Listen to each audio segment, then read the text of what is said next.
introduction. Greetings, everyone, from the heart of Indo-Caribbean New York, Richmond Hill. This is the office of our partner ally, South Queens Women's March.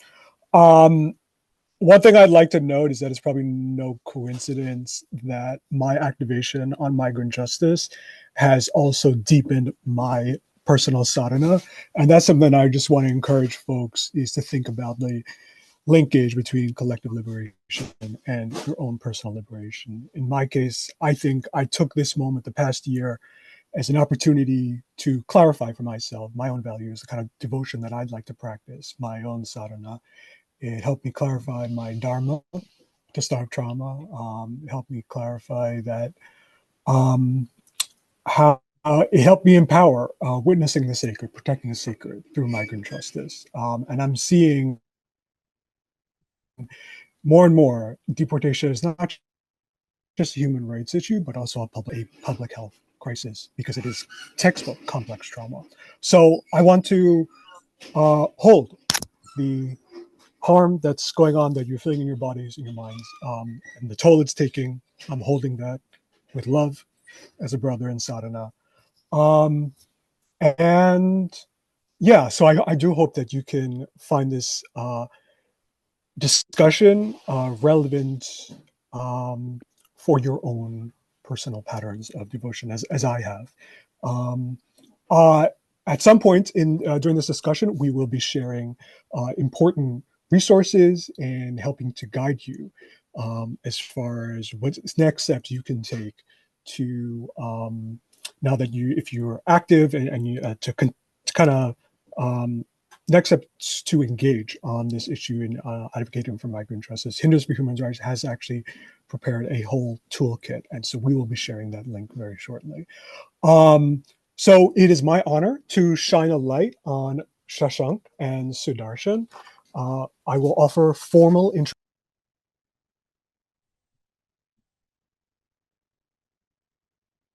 Ishra, I think you've muted yourself. Oh my goodness. Sorry, folks. It looks like my opening remarks did not make it through, and I apologize. So I will tell you, I'm going to right now just introduce Shashank and Sudarshan. And my apologies. Thank you for letting me know, Shashank. So Shashank is a board member of the Sadhana Coalition of Progressive Hindus. He is a co-facilitator of the Satsang for Collective Liberation. He is also a doctoral student at the University of Toronto, where he works on Hindu intellectual history in South India. His previous professional background is in international affairs and has previous experience in community-based Hindu chaplaincy and Asian American student organizing. He attained his bachelor's degree from New York University, his first master's degree from the Lee Kuan Yew School of Public Policy at the National University of Singapore, and his Master of Divinity degree from the University of Chicago Divinity School. Within the Hindu progressive movement, he is dedicated to developing new formations of Hindu theological education that are located in the diaspora while in critical conversation with traditional lineages and practices. With roots in Sai Bhakti and Smartha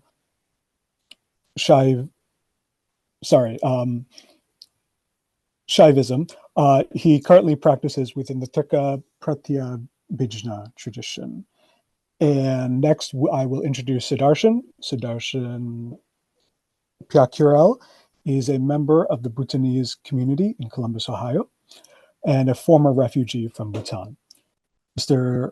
Pyakurel is the executive director of Bhutanese Community of Central Ohio and a community leader and advocate for social justice. He has a master's degree in English literature and a BA in economics from India, a BA in cultural anthropology from the Ohio State University.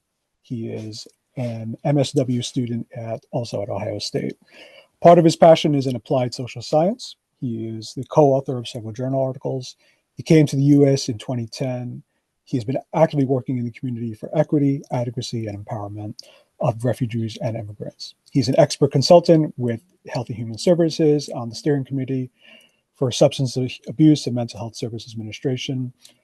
He's a member of the Refugee Congress as an Ohio delegate, a Migrant and Refugee Leadership Academy Fellow. In 2018, Sudarshan was appointed to the Ohio State New American Advisory Committee by Governor John Kasich and reappointed in 2021 by Governor Mike DeWine. So please join me in welcoming Shashank and Sudarshan. Thank you. So to get us started, I would like to acknowledge, well, first I'll pose this question to Sudarshan, but I'd like to take a moment to acknowledge that migrant justice is personal for a lot of us. It is almost all Hindu people in the US are immigrants or children of immigrants. So, Sudarshan, when you think about your own identity as a person of immigrant heritage, where does migrant justice resonate? How does it feel relevant and urgent to you? First of all, thanks for having me. And this is an important conversation that uh, I'm glad to be part of it. Thanks to all the listeners. Um, and it's a very sad day for me when I heard the news about the US strike in Iran. I have played my country as a child when I was 10 due to, again, the geopolitical and ethnic cleansing in Bhutan. And so we had to flee to India first, where the supposedly the next country that next to Bhutan was, but we could not get any safety, security, or asylum in India. We were further pushed out of India and then end up going to Nepal. And my own, migration journey is so complicated that my mother is from India, Assam, but we couldn't get even a refuse to stay in India while fleeing Bhutan, as a Hindu minority persecuted in Bhutan. And so the only option for us at the time was to go to Nepal, and be in a refugee camp for a lot considerable amount of time. First, I stayed there for around 10 years, did my education there. Although I went to India later on, and did my higher education in India, but we had to be in a place where our identity was nothing but refugee. And so that's very complex, sort of the geopolitical situation where you lost your identity and your own neighbors, your own family members sort of don't recognize you. In my own case, my maternal sides, they all lived in India, but they had no way to support us, even to stand up us for our cause. And so the only option were to be resettled in the United States as refugees. And when you move to United States, like everybody else, as refugees, you have to again go through your own re-identification process. You have to struggle for your identity, who you are as a person of color in the United States, and find your place while trying to support community members and someone who is not even in a position to advocate for themselves. And so my identity had been shaped by the migration, for sure, because um, from the age uh, 10 to age almost 30, for 15 years, 16 years, I lived as refugees. And then uh, in the resettlement also, it's a long period of time, because before you have any sort of a document to show that you are a citizen. And having a citizen automatically does not grant you any form of identity. That's another form of a struggle, which is an internal struggle as who you are as a person. Um, and so it's complex, it's difficult, and at this time, it's even uh,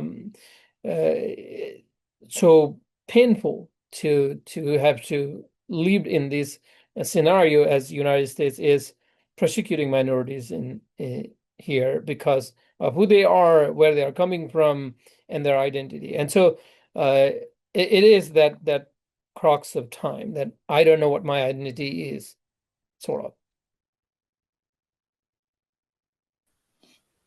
I so appreciate the perspective you're bringing, Sudarshan, and it really resonates with me about.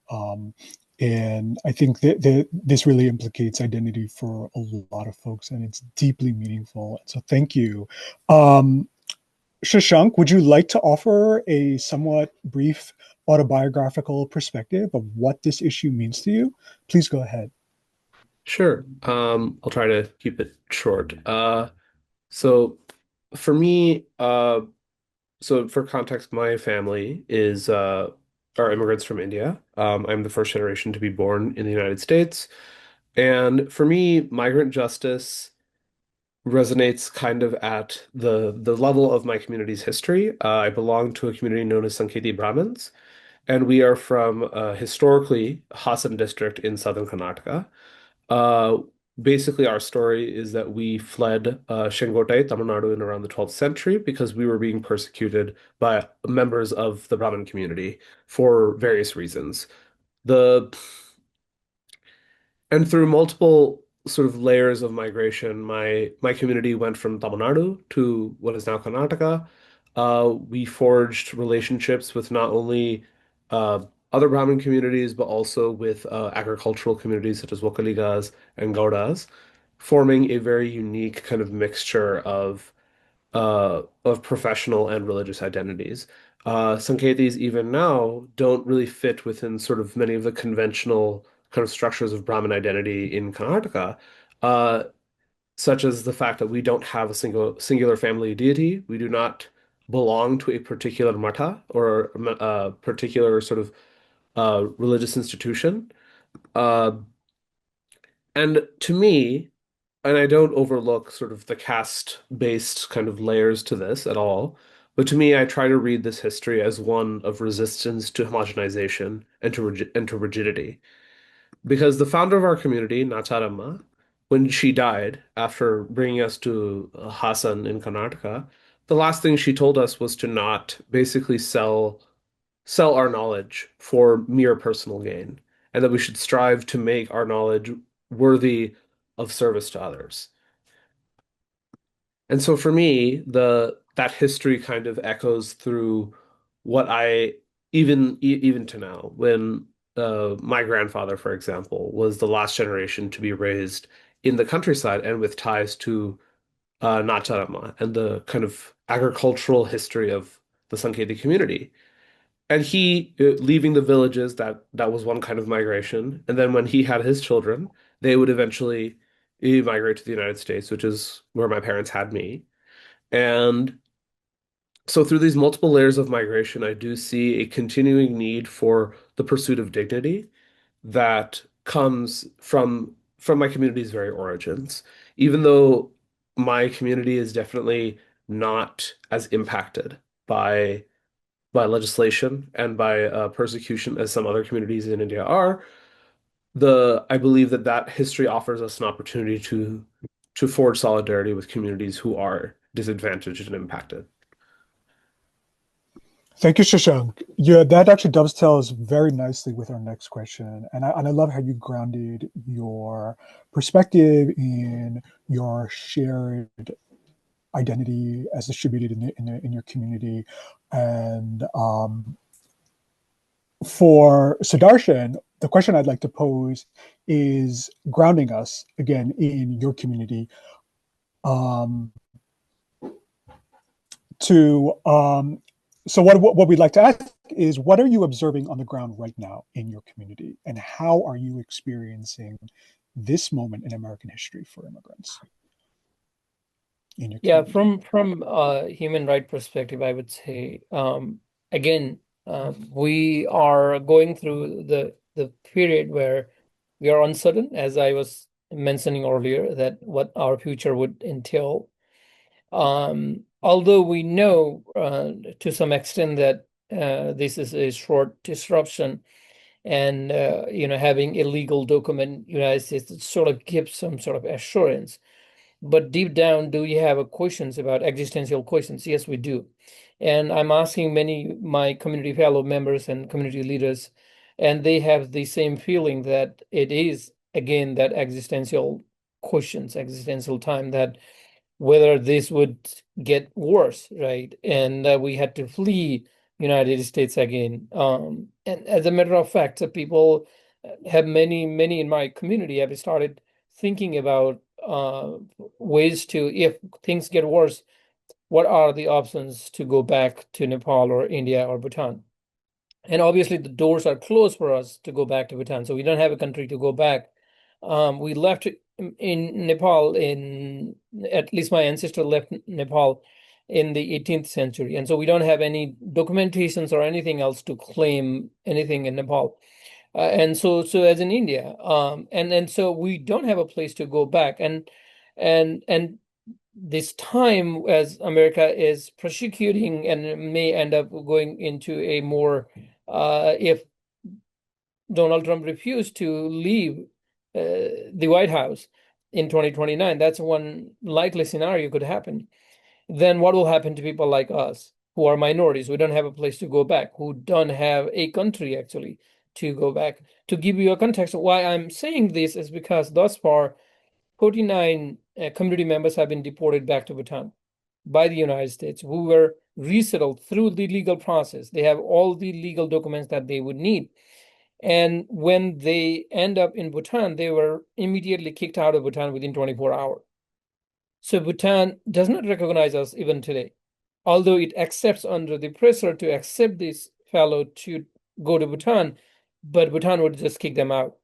And the 49 fellows, we don't know all of them, but the few that we know are in a limbo stage. They don't have any document. They are in streets in India and Nepal, and some of them got arrested because of the fact that they enter into a country without documents. In the first place, they didn't have any document to show, and so they are living in this stateless. And so that it goes back to the community. What will happen to us if that happen, if that situation, if that narratives apply to our life? It's complex. Again, we are really thinking through this. Sasank, you may have a different perspective because you were born in the United States, but for us, we were resettled. We came to US in the last 15 years. And the way the Trump administration is threatening to reevaluate refugees that have been resettled. Also, they are threatening to take away citizenship for people who were naturalized. And those questions are not likely to be taken because this person has done those kind of actions and had the larger community had stayed silent. And so it's a deeply troubling, that's the idea that we are going through right now. It's a deeply troubling in terms of identity, who we are as migrants, and of course the bigger human rights issues everywhere. My goodness. Thank you, Siddharshan. My heart goes out to you and your fellow community members. And I'm going to, I really appreciate that we've really grounded us in your direct experiences as members of your respective communities and how you're experiencing these.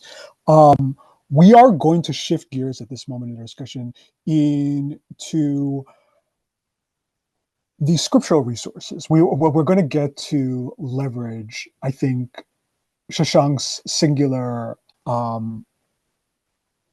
gift for scriptural literacy and analysis. And so the questions I'd like to pose to Shashank now have to do with Hindu intellectual history.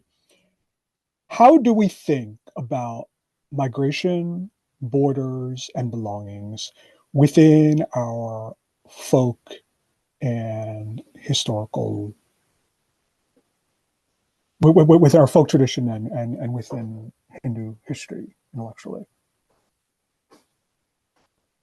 So thank you for this question, Ishwar. It's very kind of you to think that I have a very high level of scriptural literacy. I'm always learning. Um, so in my theological work, I found it very useful to think through the question of belonging and borders in terms of abheda and bheda, or non-difference and difference. Throughout Hindu intellectual history, theologians and thinkers have debated whether or not the world of experience, the world that we live in, and God are one. And I believe that these debates afford us important resources to think about the value of difference and identity in worldly life, particularly because I feel that it affords us a way to critique the systems that oppress migrants. So to begin, I'll say that the teachings of the Shaiva Acharya Utpaladeva have been particularly useful to me. In his Sambandha Siddhi, the proof of connection or relation, he teaches that Sambandha, relatedness, is the fundamental character of existence, and therefore is the fundamental characteristic of Lord Shiva. Utpaladeva argues that in everyday experience, the world is experienced as an integral whole, rather than the cobbling together of discrete qualities and concepts. In his theology, Shiva is this integral reality of conscious experience, diversified and expanded by the expressive play of his intrinsic Shakti or his power. The world is thus made in fundamental relation with Shiva's being. Multiplicity in the world is always one with its origin in Shiva, even if it appears otherwise. So, for the question of migration, this theology is a correction to the view that places belong that sorry, it is a correction to the view that places belong to a certain group of people, that they own it in some sort of ontological sense. America and all states and societies are constantly made in manifold relation to Shiva, articulated through the diverse experiences of their peoples. The migrant origins of every person are thus reinstated by the statement that all experience is an expression of Shiva, and therefore no person, no people, and no polity owns the particularity of experience. And so the Lord discloses himself as such in the Sarvajnanottaragama. Maya vyaptamedam sarvam drishyam characharam ahameva jagannatho matta sarvam pravartate. All this, seen and unseen, moving and unmoving, is pervaded by me. I alone am the refuge of the world, and all things abide in me. So, a Hindu theology of sanctuary is then an affirmation of the world as the very being of Shiva at all times. And that means also that sanctuary is not simply a reprieve from the depredations of the state, but is a critique of the very powers that the state claims to determine human worth. Shiva alone is the content of the relations that define us, ever evolving and disclosed in the play of his grace. I'll stop there. Hope that gives some things for people to think about. Thank you, Shashank. In your answer, there's a provocative, I think, interrogation of the assumptions around who gets to belong and where that authority comes from. So thank you for that. I think there's another question that is worth following up on, and I'd also be curious for Sudarshan's perspective too. And it has to do with, is there, in your view, a Hindu ethical framework that, or set of arguments that kind of makes immigrant sanctuary or taking care of the stranger a personal ethical imperative? What do you think about that? Oh, that's a great question, Ishwara. Although I am not a theologian, and so I would refrain myself from giving any sort of a reference to it, but maybe Sasank could add a perspective into it. As raised in a Hindu family, and my own experience being a Hindu minority back home and here in the United States, what I have found as one sort of a philosophy that give me a justice or give me a perspective, right? Rather, I would say is the idea of the Vasudhaiva Kutumbakam, that the humanity is a brotherhood and all humans are indeed a extension of a family.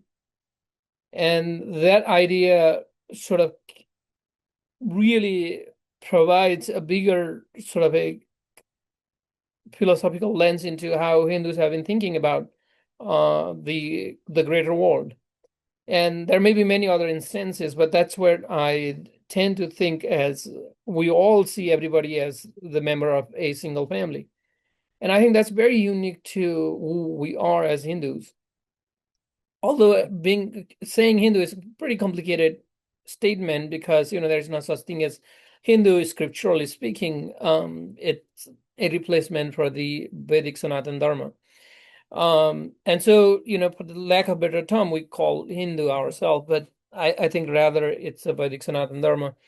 And so in the Vedic Sanatan and Upanishadic age, we looked not into the world, but also deeper into the self and Atma. And through those introspective looking into each human individuals in different races, different cultures, different time, the seekers and seers and rishis have really formulated this universal principle that are undeniably aligned to modern day human right, which is that all humanity is a single family. Not only that, those statements sort of reflects the even the even at the biological evolutionary sort of a perspective as well, that we indeed descended from a small group or a single person. Unlike in Christians or Jewish or Islamic theology, the Hindu theology goes back way back to sort of give the idea that that humans have had the same root where they come from. Now, it may not exactly align with the modern biology or evolutionary science, but there are so many parallels. And so that's what I find the Hindu philosophy as very broad, encompassing and also inclusive of the modern day concepts of human rights and whatnot. And so that's the idea, which helps me understand who am I as a person in a larger context, but this is often limited to our own smaller communities. We exercise these ideas and practices in silos, and it's a time that we speak up. We bring these ideas to the greater world, that who we are as Hindus and why it's so valuable to talk about the Hindu philosophies and ideas and concepts and religion. Yes, we do have other things to work on for sure. We have the thing that we need to condemn very strongly is the caste system that has really painted a very negative picture. And I think we have to acknowledge the fact that that caste has damaged our credibility to speak up. And so without acknowledging the damage the caste has done, we won't be able to sort of give the pure sense of who we are as Hindus. And one of the confusions that I wanted to bring is the Hindu scriptures, whether, as I'm said, Ishwar Sasang may be able to add to the perspective. I'm not a theologian, but the study that I have done is whether it's Upanishads or Vedas or even the other key document scriptures and books like Bhagavad Gita, there is no mention of the caste system or there's no mention of the caste discrimination. They are really profoundly spiritual and religious books that teach the whole humanity. It's not to a specific person or specific name God. And however, the bad stuff sort of came from the Manusmriti, which was the law of the Manu. And he was a king at the time, and he sort of created a book for a law. And that became sort of a de facto ruling book for many Hindu rulers for a long time, because that divide and hierarchy was very helpful in terms of maintaining a society, a structured society. And so we have to throw away the bad stuff. That's what I would say, is we have to throw away the Manusmriti and any explanation that comes from Manusmriti. And we really have to focus into the Upanishads and Vedas. Really, Upanishads would be the book to go into, and Gita, Bhagavad Gita, or whatnot. And so I even found very profound to study the Ashtavakra Gita. But anyways, not going into those, but my principle at this time that guides me, given the current crisis, is the Vasudhaiva Kutumbakam. And so just to wrap up again, exclusively, all humanity is a family, a brotherhood or a sisterhood, a family. And so we have to treat that way. We have to see ourselves that way. And also we have to educate our friends and families in a larger community in the same manner that we see ourselves in. Thank you, Sudarshan. Shashank, would you like to add your own thoughts before we move on to our next question? Um, I mean, I think broadly speaking, I generally agree with Sudarshan's kind of like call to kind of return to the Upanishads and the early scriptures. Partly because I do think that I think as Sudarshan says, the Manusmriti in particular has occupied a lot of people's attention for a long time because it is, you know, in the absence of more specific ethical directions, the Manusmriti has taken up a lot of space. And I won't get into the history of like the Manusmriti as a document. It's very complicated, but I do think that part of what theology needs to do and what Hindu kind of reflection needs to do differently is to kind of go directly into the esoteric literature to resource its ethics and its everyday practices, partly because there is a very deep tradition of essentially saying, the esoteric is for, met people who meditate. It's not really for worldly people. And this is actually the really important break that I would say I make with the tradition, where I do believe that the Upanishads, the Agamas, do have consequences. They issue to us consequences for the ways that we live our lives. Because, for example, even Utpaladeva, he says that, for a person who has attained liberation and like remains in their body because he does not believe that the body just spontaneously dissipates upon liberation. Utpaladeva says that, you have to that out of your conviction and out of your deep knowledge that all the world is Shiva, you would never treat anybody else poorly. Every other person is Shiva all the time. The and so there is like a profound and to sort of witness relation, the relation that is Shiva, making us and the other, especially the migrant other, is a profoundly ethical direction. It's not it is not a kind of casual dismissal of the world as unreal. Uh, and so yeah, that's all I have to say. Thank you, Shashank, for your insight. I want to get into the your thoughts about the distinct contributions, perhaps, in your view, of a Hindu theology of migrant justice in comparison to what we might call secular human rights discourse. You're welcome to take that question any way you want, but what we're kind of trying to get is we're people of faith. We have something to say. We have there's a particular perspective on migrant justice. What does it add to the that maybe might be missing from what we might call secular discourse? Sure. So I'll just first say that I've not like written this out at length. This is like a somewhat forming thought. But Mhm. I do think that a Hindu theology of migrant justice, its primary contribution vis-a-vis kind of the secular regime of human rights, as Sudarshan alluded to earlier, is that a Hindu theology of migrant justice critiques the centrality of the state as the issuer of human dignity. Because for me personally, one of the things that I think is very recurrent, whether it's in the case of the Rohingya, the Bhutanese community, or any migrant community in the world, is the fact that they continue to have to ask states to recognize them. And I'm not saying that that is not important, but the critique of the state to me is about saying that states are made and run by human beings. And all human beings, are, as I've said, are part of Shiva. And if you recognize that, and you recognize that that also means that every human being is vulnerable to ignorance, every human being is vulnerable to basically lapses in judgment.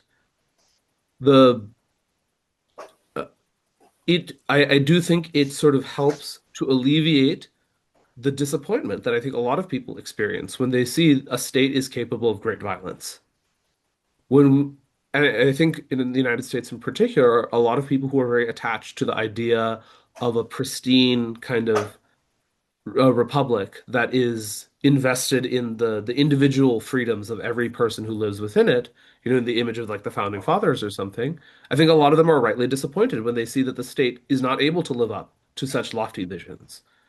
And to me, theology generally, but especially like a Hindu theology, is always somewhat at a distance from the state.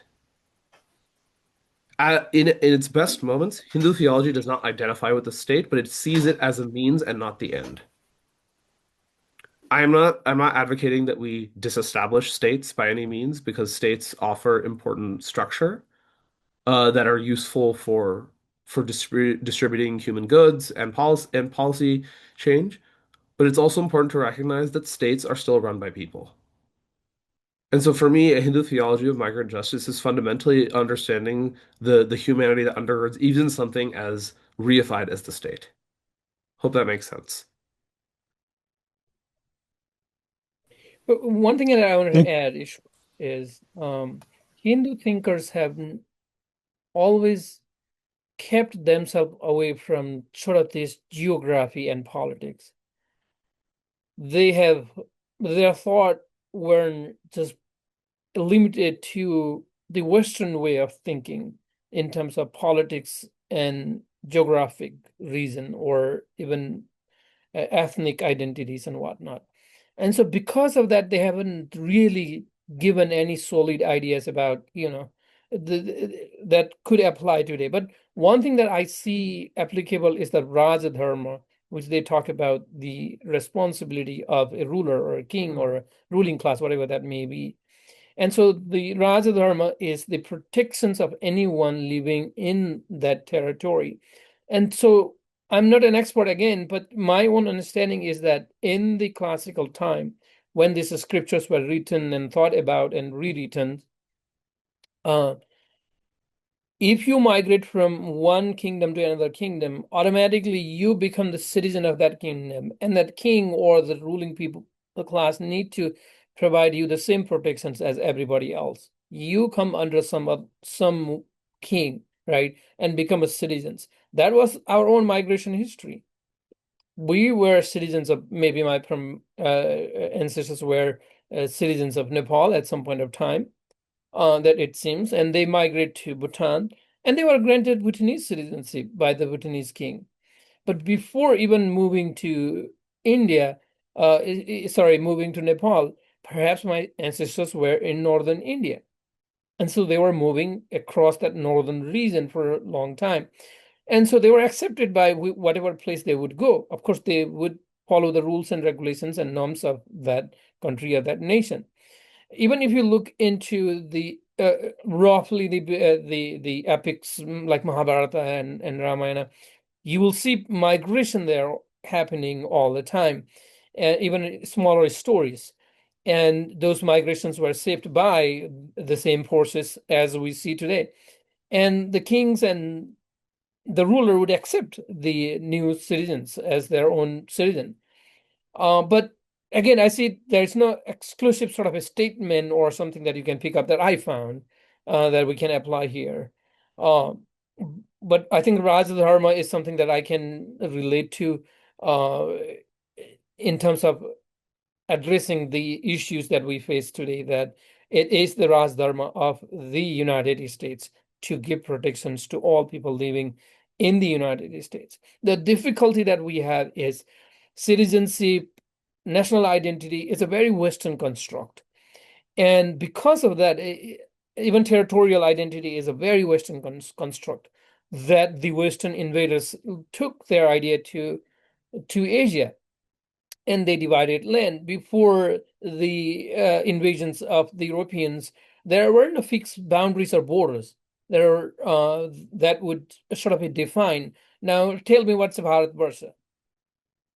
It's just an agreed land, a big chunk of land mass, but there is no fixed boundaries at all. And so and it's very difficult to see those concepts today here and try to fit into these Western constructs of national identity, boundaries, and borders, and so on and so forth.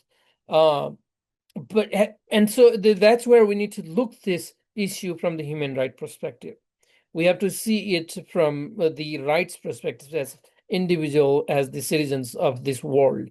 I am, to be honest, I'm a citizen of this world that I consider.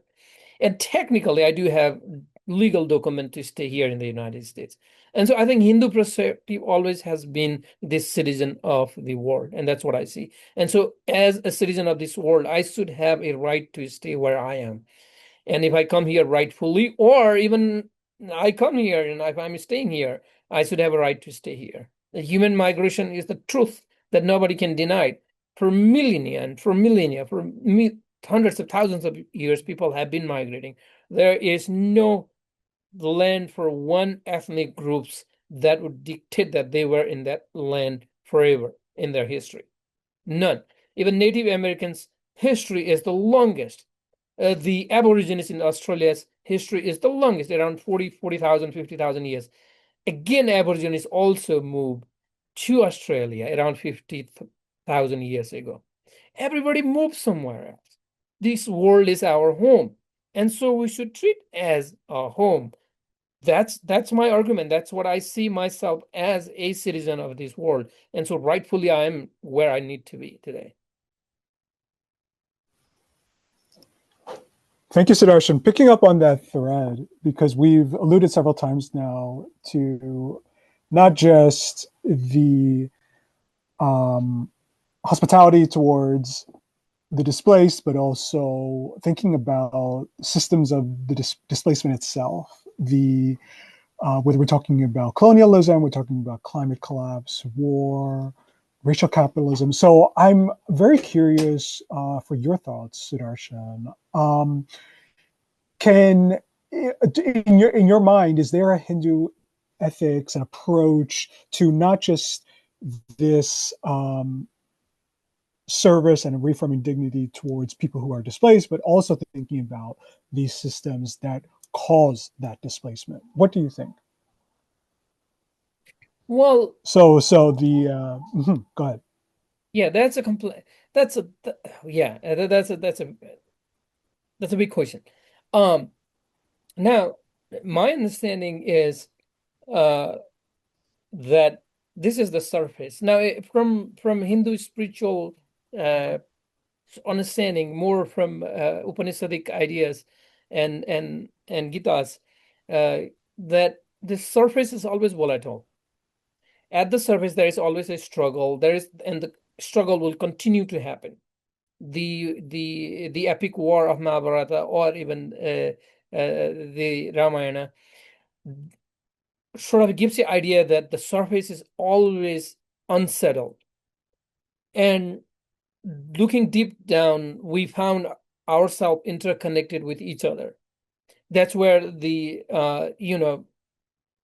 everything in all existence have a relationship with each other. No existence survives alone, and we are deeply connected with, as Sasank was saying, the Shiva, whatever the name we give. We're deeply connected with that life force, the God, the essence of the Brahma itself.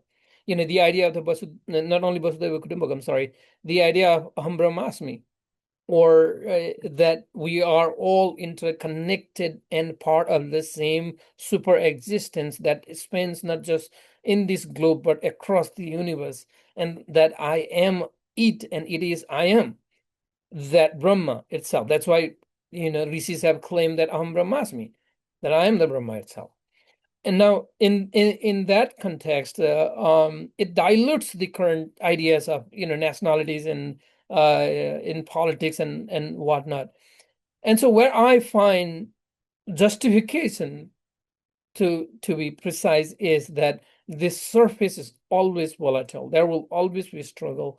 There will always be fight for existence, and identity always changes. We have to move on with it in a way that it does. Now, I'm not trying to justify the war that's happening. No way. I'm not trying to justify displacement. I am a product of the displacement. But first thing we have to understand is the surface itself. And we need to be grounded, as I have said earlier, that I am a citizen of this world. I am a member of this world, and wherever I am today, I am rightfully there. And we should have all the arguments, the best argument to support ourselves that wherever you are in the right place. And if you choose to move, so should you, because this world is a home.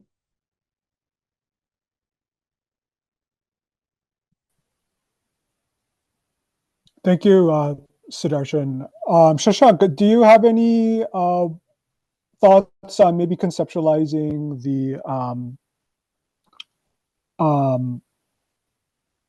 roots of migration, the root causes, things like that, and dealing with this volatility that Sudarshan is referencing? Yeah, I mean, I think Sudarshan is correct in saying that I think the Hindu tradition views violence and volatility as endemic to life because human beings are, again, I would call it as vulnerable to ignorance. Like, because kind of in the tradition that I practice, we believe that that all human life is characterized by a certain ignorance of the Lord.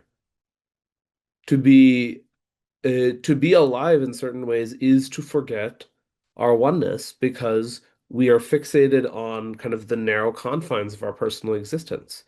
And it's actually a very big challenge to try to see beyond that, to constantly live with all of that in view. And and I think in a similar way, I think people generally feel this way about things like injustice meted out to migrants. They feel that it is very difficult to grasp the the kinds of things that states do and like that people do to migrants and other people who are disadvantaged because it is not within their personal experience. But the fact is that all of this is like affecting each other. The volatility of human life is constantly filtering into other people's lives. If something happens to your next door neighbor, it will happen to you too. And I think that this is particularly true among Indian immigrants, just in my personal experience. I think many of them do not readily appreciate that the kinds of injustice that the government metes out to migrants in the United States could very easily be aimed at us. We do live in that sort of precarity. And so as far as what Hindu teachings can do to help us, grasp the root causes, uh, I think that part of it is rooted in a certain kind of acknowledgement that yes, violence is endemic. And that's very scary to say, I'll just say. And part of this I will say this actually doesn't come from like a Hindu thinker. If people are familiar with the Vietnamese American author Viet Thanh Nguyen, his book The Sympathizer and his other book Nothing Ever Dies talks a lot about this, about how no matter which side of these wars and these conflicts you're on, you're affected by uh by the war. And we're all in some certain ways we're all complicit. Nobody can really claim to be innocent. But also no one can claim to be uniquely guilty either. And that I think that's the rub. Trying to live your life knowing that no one is purely innocent or guilty, I think to me that is the real difficulty. And I think that is in certain ways the ethical thrust of Aham Brahmasmi. Like the anyway, I don't want to ramble on too much, but I could expand further if you want me to. No, it's okay. This is exciting, Shashank. I just out of curiosity, Sudarshan, how does Shashank's response land for you? I think we are in a parallel line, and sort of a reflection to each other's idea. I think Sasan comes from more theological studies and has a deeper understanding from the scriptures, as he had done. And I'm coming from more a lived experience and growing up as a Hindu and in a Brahmin family, and my parents were always, talking about the Hindu values. And which I mentioned in my papers too, that there's inclusiveness. There is we should be caring for others, and we should be standing up for others as the Hindu values. And social justice is actually ingrained in Hindu values, that everybody is equal, so you should treat everybody as equal. And that's what I've been doing in my life, is speaking for others. I may be a refugee from some context. I may be a minority from some context. But if you particularly see me from a Hindu sort of a context, that I'm a very privileged person. That I grew up in a Brahmin family. I had all the upbringings, lands, and all that I would need to grow up. And as I was migrating to other countries as a refugee, I still has my privilege intact with me as a son of a priest and as a Brahmin and whatnot. And when I went to India, I had those privileges help me get my education there and make myself a sort of a citizen in many ways. And that came from my own privilege as Brahmin. And so I have to really reflect on that idea and be an advocate that I should give back my privilege to those who don't have the voice, those who cannot speak up, and those who cannot represent themselves. And that's what we need to do. And Sasank, I really wanted to applaud the idea that especially the Hindu community, which is a very Indian dominant Hindu community, tend not to think that when wars happen to your neighbors, it's not going to happen to us. There are many MAGA Hindus. I'm very surprised to see them standing up and supporting Trump. And it's I just can't find a justification to do that when that person has his record and his stance on minorities and people who are from other countries. And then there are very influential people standing up with him and being on his path. It's very disturbing. I live in Ohio, and we have a fellow a person Vivek Ramaswamy, who wants to become a governor of Ohio, and he is a MAGA candidate, and he again brings this Hindu values and Hindu ideas. And I'm disturbed by this person that if you are really talking about Hindu values and Hindu ideas, and when the person who endorses you is prosecuting the Hindu minorities again, and you're not speaking up. Maybe Donald Trump has no idea that he's prosecuting Hindus, but you know Vivek Ramaswamy as a person. You live in Columbus, Ohio, right next to a Buddhist neighborhood. You met with the member of the community and you never spoke up. You never said that this is unjust. And so this is what we need to speak up and we need to bring to our leaders and even religious leaders. There are many religious leaders who have sided with the Trump policies because that the Trump record rhetorics sort of aligns with this Islamophobic idea. And back home, they see themselves as this anti-Islamic association with this anti-Islamic entity. And so, they dilute their own sort of a theological study and who they are as a person. And so in an idea in a world where we're thinking about Vasudhaiva Kutumbakam, in an idea in a world where we're deeply thinking about Aham Brahmasmi, these sort of a geopolitical sort of a narratives, this color, caste, creed should dissolve immediately in a person who claims themselves a theologian, in a person who claims themselves religious. If you claim, or if I claim I am a Hindu, I'm a religious person, all boundaries should be dismantled immediately because there is no boundaries within the Hindu scriptures, at least Upanishads and Vedas are concerned.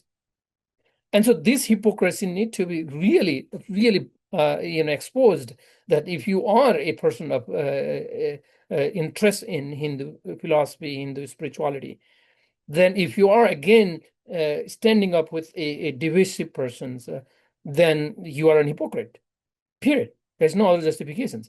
And so that's, I think that's what my calling is, that I speak up and try to present myself in a lens that I had the privilege, I wanted to give back to my community. Also, I need to speak up as a minority. Also, my own values as Hindu, growing up in a Hindu family and deeply spiritual today, that I cannot stand division in any form or shape. It doesn't matter within my community. Anywhere in the world, division is not what my spirituality would lead me to. Thank you, Siddharsha. And I'm so uplifted by your call to lend a voice to the voiceless and to advocate assertively. to figures on the far right who may and calling out their hypocrisy. I feel yeah, really fired up, and I'd love to wrap up our discussion before our Q&A on this question of let's mobilize. What kind of actions would you like folks at home to take? What do you imagine would be the response as Hindus to in the communities of folks at home? What would you like folks to do? Shashank, if you wanted to go first, I've been taking a lot of Um, space. no, it's fine. I'll be brief. I feel that Sudarshan may be able to offer more concrete suggestions, but the way that I see it, and I speak again, I want to emphasize that I speak from a certain place of privilege as a citizen and a person born to relatively well-endowed parents, and such. The the responsibility, particularly of Indian immigrants who are Hindu and ostensibly care about immigration justice, uh, your concern really needs to extend beyond, the privileges afforded by the H-1B program. It needs to recognize that we are all affected by the quite frankly the arbitrary character of the state's attitude toward immigrants. And for in terms of like everyday action, within our temples, our community centers, I do think that needs to manifest in a different attitude toward other immigrant communities. You need to, we need our temples to take action to seek connection with other religious communities, with other immigrants, and to really understand that like not all immigrant experiences are ours.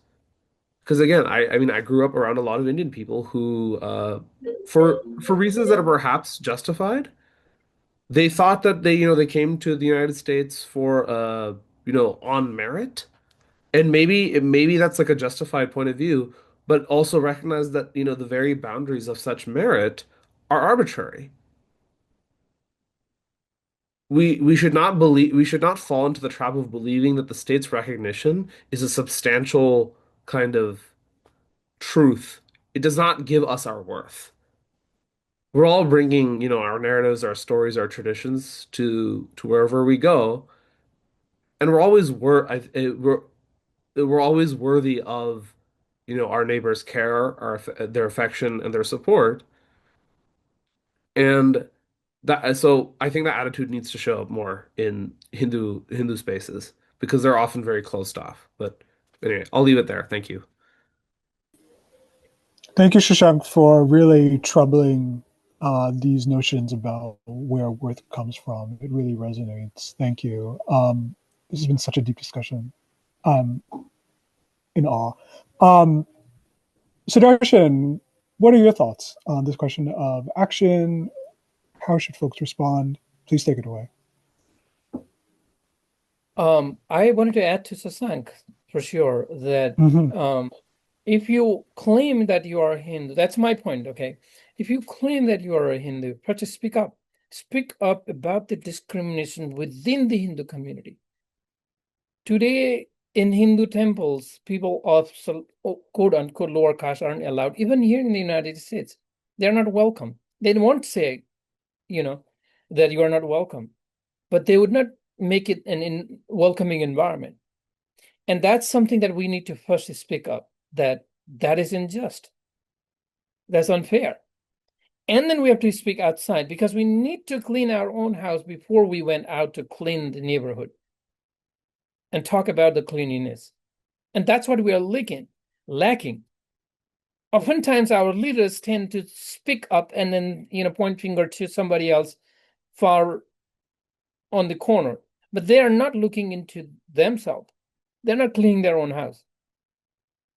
So the first call of an action for me, including me, I don't spare myself, is to really take a look into our own communities and speak about the discrimination that is undergoing as of now.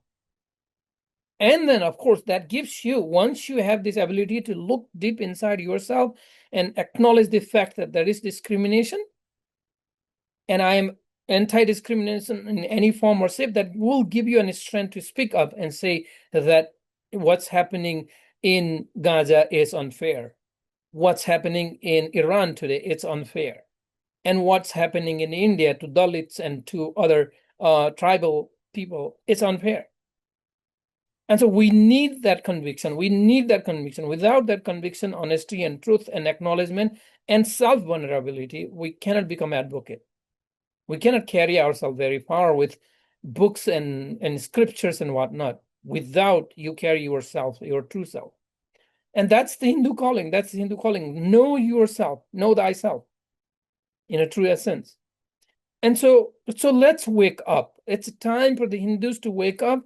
Yes, Hindus have made a name for themselves in the United States. They are the CEOs of the Fortune 500 companies. They are millionaires, billionaires.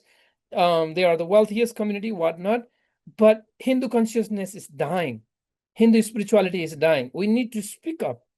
We need to convert those economic progress that we have made into becoming advocates, into world peace, into a global humanity that we need desperately today. What a world we are living. And then we have these influential people. What are you doing? Come on, brother, speak up. Let's join this force and let's do our part to really address these core issues of this human right issues and whatnot. And so hopefully this message will, help us come together, even a few number, and we can start thinking in this direction. There's more to say, but there's always least we can say. Thank you, Sudarshan. I'm going to drop in the chat here a link to Hindus for Human Rights, Know Your Rights resources page. That can be a good starting point for folks really activated, really mobilized, if they want to continue to educate themselves and carry on the momentum. Absolutely. I'm going to try to share this with everyone, but I'm having actually a little trouble right now.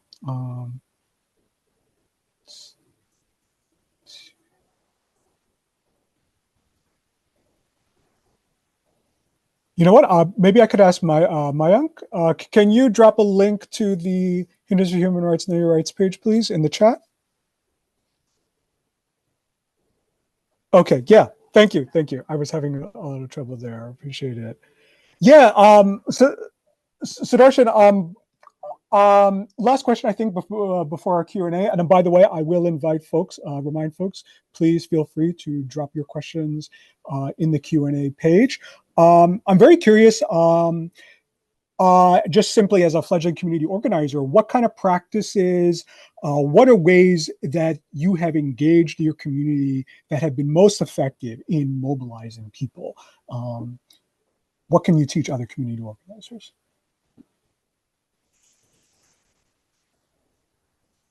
Yeah, sure. Again, you bring these questions, which I may not be able to give justice to the question, but I'll try my best. One thing that we have in common is that we came from a common background. We were persecuted minorities. We had to live in unity to survive. And that has helped us build sort of a collective community. And so Buddhist communities are very collective in sense. Recently, they got politically a little bit divided, but for as long as I know, my whole life, they have been very, very collective community. And we had to be collective because we had to survive difficult time back in Bhutan, in Nepal, and coming to United States, an early struggle for many, and still there is a struggle for many even today. And so that's one collective sense of sort of a belonging. The other is we have been going out and supporting the community who are vulnerable, who need support, who need help, and who need care. And also we have been honest and truthful as best as we can when we offer services, advocacy, or whatever it may be. And that has sort of brought this community together, and the work that we do. But again, I wanted to reiterate the idea that the larger Hindu community need to speak up, need to come up, need to start working on it. You know, sometimes the idea like the Jewish family services, like the Muslim family services, what type of work they are doing. They're not providing services just to Jewish people only, or, you know, they provide services to everybody. Why don't we have something similar like Hindu family services? A service from Hindu family to non-Hindu families, a service from Hindu families to everybody. And when they come to receive service, you can talk about the Hindu values. We are now one of the wealthiest, richest people in the United States. I may not be the one, but collectively we have the largest amount of wealth per capita in the United States. Why aren't we providing services to other communities? And that would serve as a goodwill. That would elevate Hindu as a community. Now, what the general public see us as is someone hardworking, yes, smart to some extent, but they have wealth, they live in a wealthy neighborhood, but they don't seem to care for the social causes. They do they? If they do, then where are the social cause organizations within the larger Hindu community? I don't see any. I don't know. Maybe I'm an ignorant on that one. Please educate me. So that's what we need to do, is now need to start offering services, and that will serve as an ambassador, as a good ambassador for the larger community, and they will understand us. That our temples are ridden with just the keeping the structure together. Our temples aren't offering the services for the needy, the poor, without the theological sort of a submission to the temple. Will our temple be open to anyone who would come there without them identifying whether they are Muslim, Christians, or atheists, or anyone, and get the services that they would get? If we really wanted to elevate the Hindu values, that's what we need to do. That's what the services we need to start providing, and say, it does not matter who you are. Come, we'll provide the service. We'll serve the needy. That's Brahmasmi, Aham Brahmasmi. That's Vasudhaiva Kutumbakam.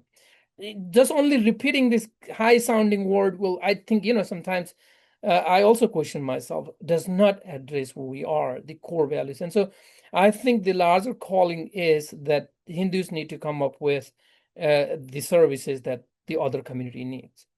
Then only we'll be able to speak up about the issues, about our values, about our principles, and Upanishads and Vedas. Thank you so much, Sudarshan, for giving us concrete ideas about how we practice our values. I'm going to start our Q&A segment at this right now, and we will. I will direct Gaurab's question to Shashank. Gaurab asked, picking up on your point about Hindu theology being distinct from the state on migrants, what is your opinion of Hindu immigrant attitudes in North America toward migration or asylum seekers in these current times?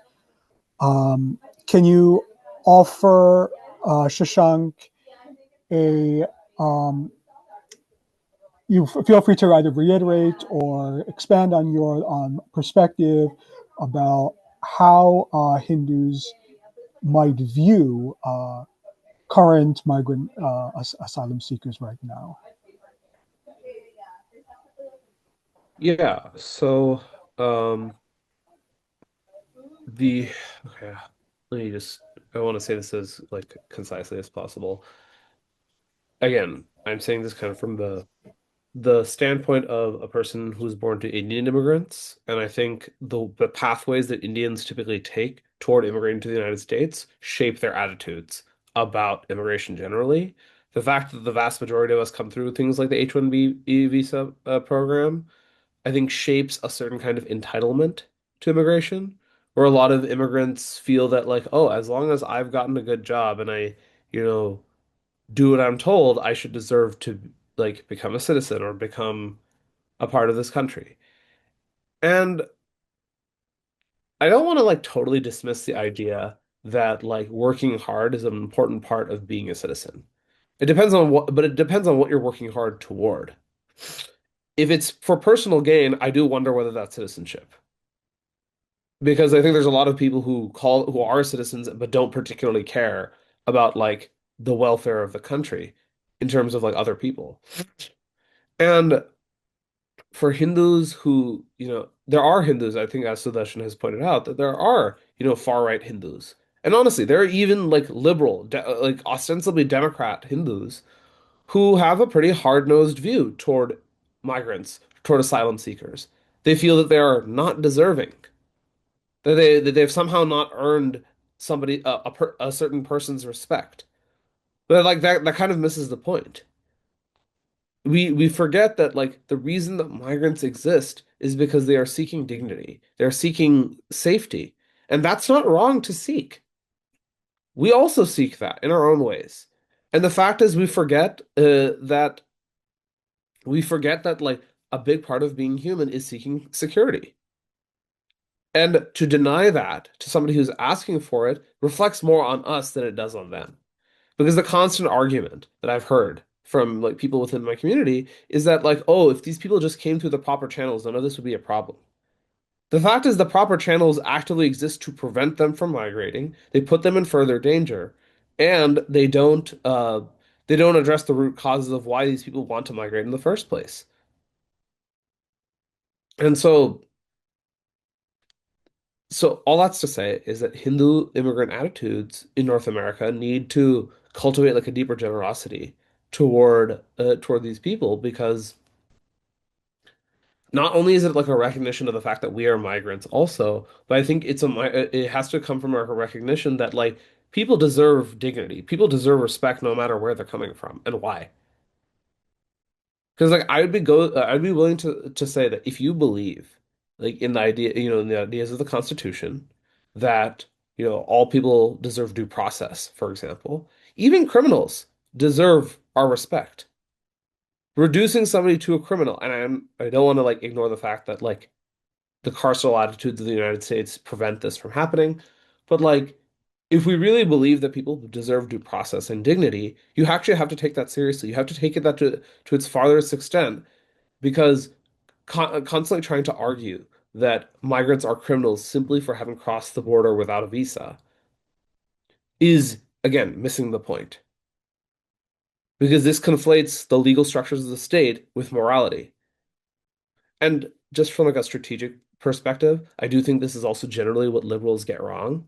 They assume that the the moral arguments about, oh, they're human beings, they deserve respect, is very generic, doesn't really motivate people to do anything specific. Two, it is also not what the right is talking about. The right is making a substantial conflation between the state and public morality. They think that the state is an expression of what ought to be right, it ought to be good, ought to be right. And making a critique of that is actually much harder because it hits harder. And so all that's to say is that you have to muster the courage to say difficult things. And for me, that is also why I think Hindu theology needs to contain a critique of the state. Thank you.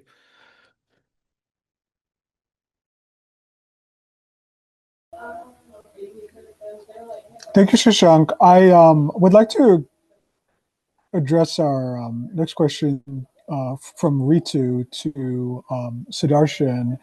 It has to do with the difficulty of having conversations in the H-1B majority community,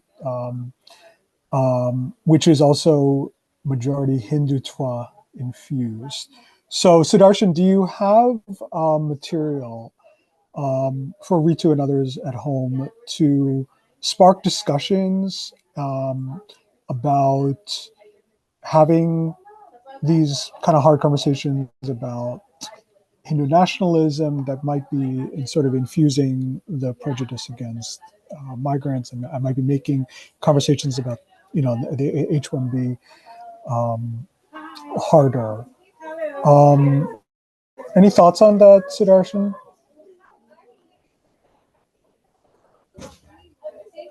Um, on the specifics of the H-1B, I don't know.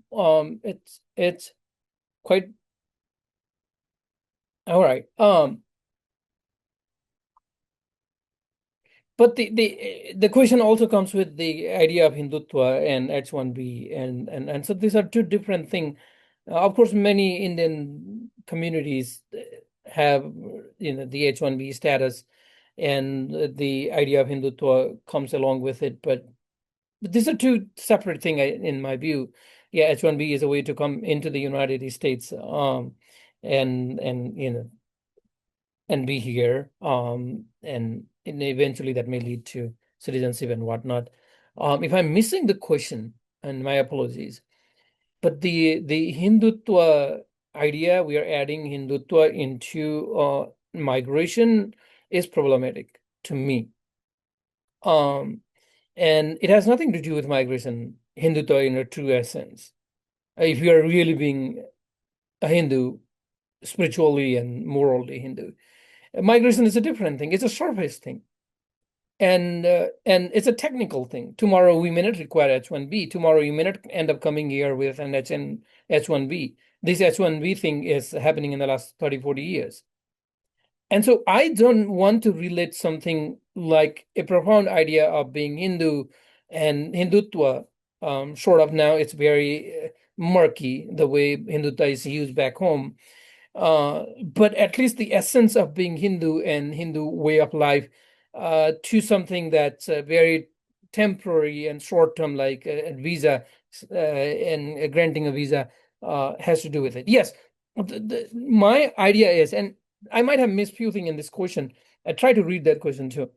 The idea is whether we came here as immigrants, as refugees, as through visas, as marriage, as through sponsorship, it does not matter. If we move here, we are all the member of the same family, no matter who we are.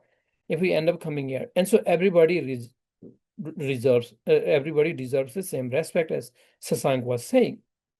Provide the due process. If we have to advocate for the due process, if we need to advocate for the due process. But right to live, right to existence is core within the Hindu values. Wherever I am that Amsa of that Brahma. I am that part of that internal true self. And for us, the physical body, the physical manifestation of a body, it's temporary. And so do really, as Hindus, should we base our argument in the idea of that physical existence or short-term legal status? I mean, I don't see a point. I don't see myself alluding to those ideas. Not at all. And so we, as interconnected being, we have this tremendous philosophy to sort of enlighten us. The rest of the world, unfortunately, do not have. The other world philosophies and religion don't. Even, within the Hindu Buddhism, we have this profound idea, being that we are interconnected. We are a true single self.